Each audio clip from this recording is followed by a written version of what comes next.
Hello दोस्तों, स्वागत है आपका हमारे चैनल यूपी एग्ज़ाम क्विज़र में। दोस्तों, आज के वीडियो में हम 27 मार्च से संबंधित उत्तर प्रदेश करंट अफेयर और इसके अलावा यूपी एग्ज़ाम्स के लिए मोस्ट इंपॉर्टेंट करंट अफेयर के क्वेश्चंस को डिस्कस करेंगे और हर एक क्वेश्चन से रिलेटेड आपको फैक्ट भी बताएंगे। और वीडियो के अंत में हम आपसे एक क्वेश्चन भी पूछेंगे जिसका जवाब आपको कमेंट बॉक्स में देना है। और अगर आपको इसकी PDF डाउनलोड करनी है तो आप हमारे टेलीग्राम ग्रुप से इसकी PDF डाउनलोड कर सकते हैं। टेलीग्राम ग्रुप की लिंक आपको वीडियो के डिस्क्रिप्शन में मिल जाएगी। तो चलिए शुरू करते हैं। पहला क्वेश्चन है, हाल ही में उत्तर प्रदेश कैबिनेट ने निम्नलिखित में कहाँ पुलिस कमिश्नरी सिस्टम लागू करने का फैसला लिया है? ऑप्शन नंबर ए है वाराणसी, बी है कानपुर, सी है ए और बी दोनों और डी है झांसी। तो इसका जो करेक्ट आंसर है वो है ऑप्शन नंबर सी, ए और बी दोनों। मुख्यमंत्री योगी आदित्यनाथ की अध्यक्षता में की गई राज्य कैबिनेट की बैठक में कानपुर और वाराणसी में भी कमिश्नरी सिस्टम लागू करने का फैसला लिया गया है। और दोस्तों, पिछले साल जनवरी में उत्तर प्रदेश कैबिनेट ने लखनऊ और गौतम बुद्ध नगर में पुलिस कमिश्नरी सिस्टम लागू करने का फैसला लिया था, तो ये भी आपको ध्यान रखना है। कानपुर देहात को कानपुर आउटर जबकि वाराणसी आउटर को वाराणसी ग्रामीण बनाया गया है। कानपुर कमिश्नरी में 34 पुलिस स्टेशन होंगे और कानपुर आउटर में 11 पुलिस स्टेशन होंगे। वाराणसी कमिश्नरी में 18 पुलिस स्टेशन और वाराणसी ग्रामीण में 10 पुलिस स्टेशन होंगे। तो ये आपको ध्यान में रखना है और ये क्वेश्चन भी मोस्ट इंपॉर्टेंट है। अगला क्वेश्चन है, बिजली तथा नवीन एवं नवीकरणीय ऊर्जा मंत्री राजकुमार सिंह ने 24 मार्च 2021 को किस शहर में ग्राम उजाला योजना लॉन्च की? ऑप्शन नंबर ए है दिल्ली, बी है वाराणसी, सी है अहमदाबाद और डी है पटना। तो इसका जो करेक्ट आंसर है वो है ऑप्शन नंबर बी, वाराणसी। बिजली तथा नवीन एवं नवीकरणीय ऊर्जा मंत्री राजकुमार सिंह ने 24 मार्च 2021 को वाराणसी में ग्राम उजाला योजना लॉन्च की। ग्राम उजाला योजना 10 रुपये में ग्रामीण क्षेत्रों में दुनिया का सबसे सस्ता LED बल्ब प्रदान करती है। इस योजना को कार्बन क्रेडिट के आधार पर वित्त पोषित किया जाता है। इस योजना से ग्रामीण रोजगार के साथ साथ स्थानीय अर्थव्यवस्थाओं को बढ़ावा मिलेगा। यह भारत के गांवों का भी उत्थान करेगा और जलवायु परिवर्तन शमन में योगदान देगा। तो दोस्तों, ये जो ग्राम उजाला योजना है इसे हमारे देश में लॉन्च किया गया है। और ये है क्या, इस योजना के बारे में हमने आपको पहले बताया था। तो ये जो योजना है इसके तहत 3 साल की वारंटी के साथ 7 वाट के और 12 वाट के LED बल्ब ग्रामीण परिवारों को दिए जाते हैं। और इन बल्बों को देने की एक शर्त है कि ये बल्ब उन्हीं को दिए जाएंगे जिसके बदले में पुराने जो 100 वाट वाले बल्ब होते थे वो जमा करने होंगे। और पहले फेज़ में ये जो ग्राम उजाला योजना है ये देश के 5 जिलों के गाँव में लागू की गई है। और वो 5 जिले कौन कौन से हैं? तो आरा जिला है जो कि बिहार में है, और उत्तर प्रदेश का वाराणसी जिला इसमें चुना गया है, विजयवाड़ा आंध्र प्रदेश का है, और नागपुर महाराष्ट्र का है, और पश्चिमी गुजरात के जो गांव हैं उनमें इस योजना को लागू किया गया है। ठीक है, तो ध्यान में रखना है कि पहले फेज़ में 5 जिलों में इस योजना को लागू किया गया है और उत्तर प्रदेश का उसमें से वाराणसी जिला चुना गया है। और 24 मार्च को जो नवीन एवं नवीकरणीय ऊर्जा मंत्री हैं राजकुमार सिंह, उन्होंने वाराणसी में इस योजना को लॉन्च किया। अगला क्वेश्चन है, हाल ही में योगी सरकार ने प्रदेश के किस जिले की सीवर व्यवस्था के लिए 243 करोड़ रुपए पास किए? ऑप्शन नंबर ए है वाराणसी, बी है प्रयागराज, सी है अयोध्या और डी है आगरा। तो इसका जो करेक्ट आंसर है वो है ऑप्शन नंबर सी, अयोध्या। योगी सरकार अयोध्या में 20,000 परिवारों को सीवर कनेक्शन की सुविधा देगी। इसके लिए 243.84 करोड़ रुपए की लागत से सीवर लाइन बिछाई जाएगी। अटल नवीकरण और शहरी रूपांतरण मिशन अमृत के अंतर्गत यह काम कराया जाएगा। तो दोस्तों, आपको ये ध्यान में रखना है कि अटल नवीकरण और शहरी रूपांतरण मिशन अमृत के अंतर्गत ये काम कराया जाएगा। और उत्तर प्रदेश सरकार ने अयोध्या में 243.84 करोड़ रुपए की जो ये लागत से सीवर लाइन है उसे बिछाया जाएगा। तो ये आपको ध्यान रखना है। और दोस्तों, अयोध्या के बारे में कुछ इंपॉर्टेंट क्वेश्चन देखते हैं। तो दोस्तों, अयोध्या जो जिला है इसका पुराना नाम क्या था? तो फैजाबाद इसका पुराना नाम था। और अब इसे बदलकर अयोध्या कर दिया गया है। और दोस्तों जो अयोध्या है वो किस नदी के किनारे स्थित है? तो अयोध्या सरयू नदी के तट पर बसा हुआ है। और दोस्तों जो अयोध्या है वो भगवान राम की जन्मभूमि है। और जो अथर्ववेद है उसमें अयोध्या को ईश्वर का नगर कहा गया है। और इसकी जो संपन्नता की तुलना है वो स्वर्ग से की गई है। किस वेद में? तो अथर्ववेद में। ये आपको ध्यान में रखना है। और दोस्तों अयोध्या का जो प्रमुख नदी है वो कौन सी है? तो सरयू है, जो कि सरयू नदी के किनारे ये स्थित है। और अयोध्या का जो प्रमुख मेला है या जो महोत्सव है वो कौन सा है? तो अयोध्या मेला। ये अयोध्या का प्रमुख महोत्सव है। और अयोध्या में एक संग्रहालय है, कौन सा है? राम कथा संग्रहालय। ये कहाँ पर है? अयोध्या में स्थित है। तो ये भी आपको ध्यान में रखना है। अगला क्वेश्चन है, नेशनल रेडीमेड गारमेंट फेयर 2021 कहाँ पर लगने जा रहा है? ऑप्शन नंबर ए है कानपुर, बी है वाराणसी, सी है शामली और डी है गोरखपुर। तो इसका जो करेक्ट आंसर है वो है option number D, Gorakhpur. National readymade garment fair अक्टूबर महीने में उत्तर प्रदेश के गोरखपुर में लगेगा।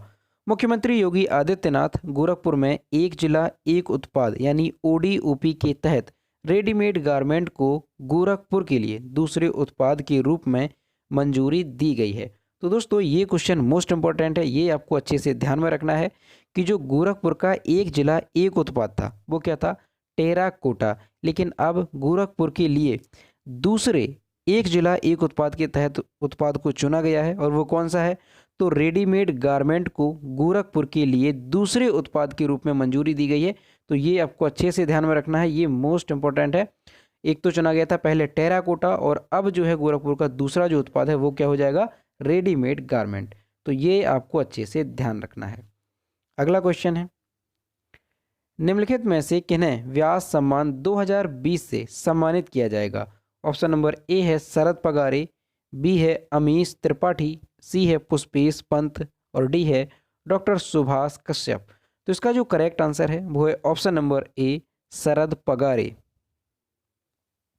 वरिष्ठ साहित्यकार शरद पगारे को वर्ष 2020 के लिए के बिड़ला फाउंडेशन नई दिल्ली की तरफ से व्यास सम्मान से सम्मानित किया गया है। उन्हें यह सम्मान वर्ष 2010 में आए उनके उपन्यास पाटलिपुत्र की साम्राज्ञी के लिए दिया गया है। यह पुरस्कार प्रत्येक वर्ष पिछले 10 वर्षों के भीतर प्रकाशित हिंदी की उत्कृष्ट साहित्य कृति को दिया जाता है। अब दोस्तों ये जो 2020 का है व्यास सम्मान, ये किसे दिया गया है? तो आपको नाम ध्यान में रखना है। वरिष्ठ साहित्यकार हैं ये शरद पगारे, इन्हें 2020 का जो व्यास सम्मान है वो दिया जाएगा। अब व्यास सम्मान होता क्या है तो इसके बारे में थोड़ा जानते हैं। दोस्तों व्यास सम्मान जो है वो भारतीय साहित्य के क्षेत्र में दिया जाने वाला दूसरा सबसे बड़ा साहित्यिक सम्मान है। और पहला साहित्य के क्षेत्र में सबसे बड़ा सम्मान है वो कौन है? तो ज्ञानपीठ पुरस्कार साहित्य के क्षेत्र में दिया जाने वाला सर्वोच्च सम्मान होता है। अब दोस्तों ये जो व्यास सम्मान है इसकी शुरुआत कब हुई थी? तो इसकी शुरुआत 1991 में, आपको ध्यान में रखना है, इसकी शुरुआत 1991 में के बिड़ला फाउंडेशन ने प्रारंभ किया था इसे। और इस पुरस्कार में 3.5 लाख रुपए तथा प्रशस्ति पत्र और स्मृति चिन्ह प्रदान किया जाता है।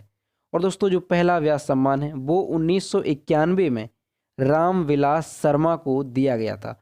आपको नाम ध्यान रखना है कि जो पहला व्यास सम्मान था वो 1991 में रामविलास शर्मा को दिया गया था। और उनकी कृति क्या थी? तो भारत के प्राचीन भाषा परिवार और हिंदी, उनकी ये कृति थी जिसके लिए उन्हें सबसे पहला जो व्यास सम्मान है वो दिया गया था। तो ये सारी चीज़ें आपको व्यास सम्मान से रिलेटेड अच्छे से ध्यान रखनी है। अब यहाँ पर इमेज में देख सकते हैं ये हैं शरद पगारे जिन्हें 2020 का व्यास सम्मान दिया गया है। अगला क्वेश्चन है, अंतर्राष्ट्रीय बौद्धिक संपदा IP सूचकांक में भारत निम्न में से कौन से स्थान पर है? ऑप्शन नंबर ए है 43वें स्थान पर, बी है 40वें स्थान पर, सी है 45वें और डी है 48वें। तो इसका जो करेक्ट आंसर है वो है ऑप्शन नंबर बी, 40वें स्थान पर। अंतर्राष्ट्रीय बौद्धिक संपदा इंटरनेशनल इंटेलेक्चुअल प्रॉपर्टी का वार्षिक संस्करण 23 मार्च 2021 को जारी किया गया था। भारत 9वें बौद्धिक संपदा सूचकांक में 53 वैश्विक अर्थव्यवस्थाओं में 40वें स्थान पर था। यह सूचकांक US chamber of commerce global innovation policy centre द्वारा प्रतिवर्ष जारी किया जाता है। यह पेटेंट के आधार पर 53 वैश्विक अर्थव्यवस्थाओं ने के बौद्धिक संपदा अधिकारों, आईपी संपत्तियों के व्यावसायीकरण, कॉपीराइट नीतियों और अंतर्राष्ट्रीय व्यापारों के अनुसमर्थन का मूल्यांकन करता है। तो दोस्तों आपको ध्यान में रखना है कि जो अंतर्राष्ट्रीय बौद्धिक संपदा है उसका जो वार्षिक संस्करण 23 मार्च 2021 को जारी किया गया और इस सूचकांक में 53 वैश्विक अर्थव्यवस्थाओं में भारत 40वें स्थान पर रहा है। तो ये आपको अच्छे से ध्यान रखना है। अगला क्वेश्चन है, हाल ही में किस सिंगर को महाराष्ट्र सरकार के सर्वोच्च पुरस्कार महाराष्ट्र भूषण अवार्ड से सम्मानित किया जाएगा? ऑप्शन नंबर ए है जुबिन नौटियाल, बी है अरिजीत सिंह, सी है आशा भोसले और डी है लता मंगेशकर। तो इसका जो करेक्ट आंसर है वो है option number C, Asha Bhosle. प्रसिद्ध गायिका आशा भोसले को वर्ष 2020 के लिए महाराष्ट्र भूषण पुरस्कार से सम्मानित किया जाएगा। महाराष्ट्र के मुख्यमंत्री उद्धव ठाकरे की अध्यक्षता में एक समिति ने आशा भोसले को इस पुरस्कार के लिए चुना है। महाराष्ट्र भूषण पुरस्कार महाराष्ट्र सरकार का सर्वोच्च सम्मान है। यह पुरस्कार 1996 में राज्य सरकार द्वारा स्थापित किया गया था।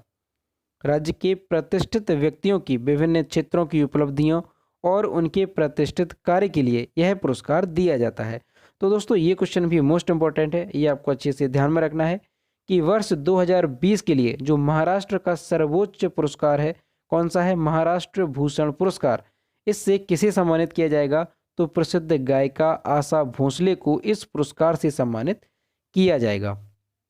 अब यहाँ पर आप इमेज में देख सकते हैं, ये हैं प्रसिद्ध गायिका आशा भोसले जिन्हें इस पुरस्कार से सम्मानित किया जाएगा। और दोस्तों ये जो पुरस्कार है इसमें 10 लाख रुपए दिए जाते हैं और साथ में एक प्रशस्ति पत्र दिया जाता है। और इस पुरस्कार से दोस्तों जो लता मंगेशकर हैं उन्हें भी इस पुरस्कार से सम्मानित किया जा चुका है। तो ये भी आपको ध्यान में रखना है। अगला क्वेश्चन है, WWE ने किस भारतीय रेसलर को हॉल ऑफ फेम 2021 में शामिल किया है?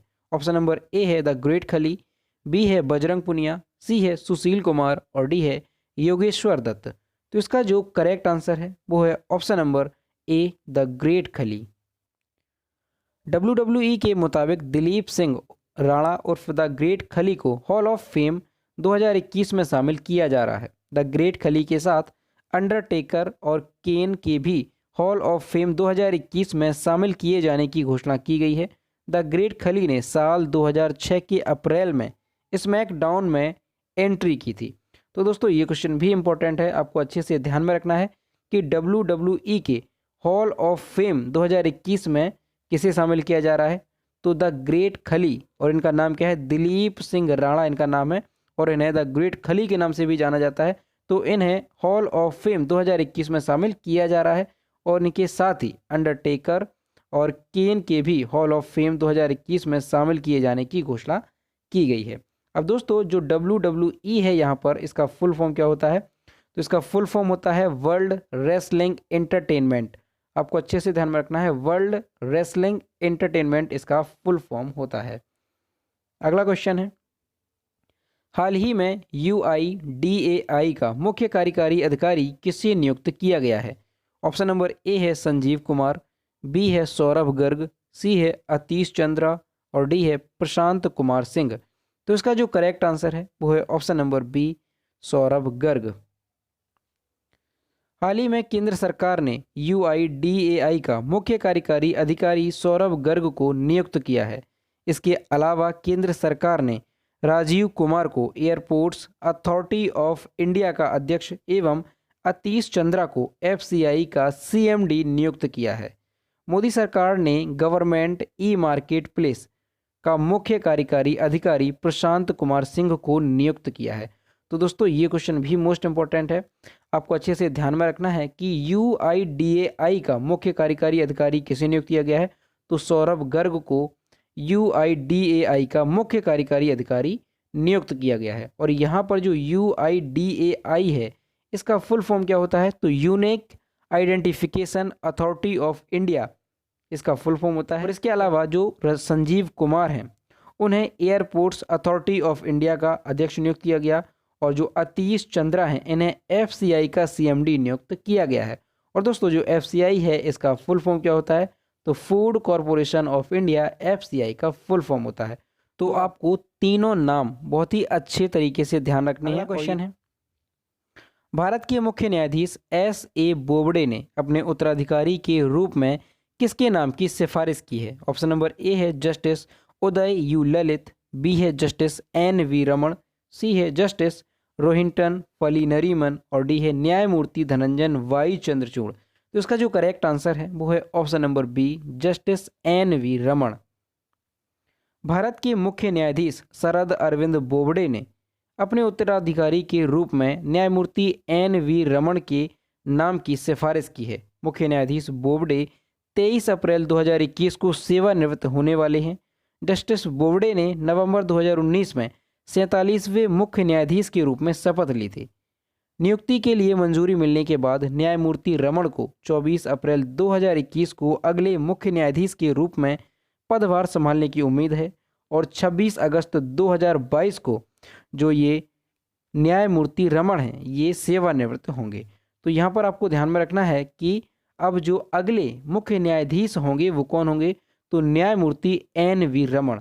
और दोस्तों जो ये एन.वी. रमन है इसका फुल फॉर्म क्या होगा, तो न्यूथलापटी वेंकटा रमन इनका फुल फॉर्म है। ये भी आपको ध्यान में रखना है, क्या है, न्यूथलापटी वेंकटा रमन, ठीक है। और दोस्तों ये जो एन.वी. रमन है इनका जन्म कहाँ पर हुआ था, तो जन्म इनका आंध्र प्रदेश में हुआ था। तो ये भी आपको ध्यान रखना है। और यहाँ पर इमेज में आप देख सकते हैं ये हैं एन.वी. रमन जो कि अगले मुख्य न्यायाधीश के तौर पर नियुक्त किए जाएंगे। तो दोस्तों ये थे 27 मार्च से संबंधित उत्तर प्रदेश करंट अफेयर और इसके अलावा यूपी एग्जाम्स के लिए मोस्ट इंपॉर्टेंट करंट अफेयर के क्वेश्चन जो कि हमने डिस्कस किए। अब हम देखते हैं पिछले वीडियो का क्वेश्चन जो हमने आपसे पूछा था। तो ये है कल के वीडियो का क्वेश्चन जो हमने आपसे पूछा था। हाल ही में डॉक्टर अशोक पांडे गुलशन ने दुनिया की सबसे छोटी गजल लिखकर विश्व रिकॉर्ड बनाया है, यह किस जिले से है?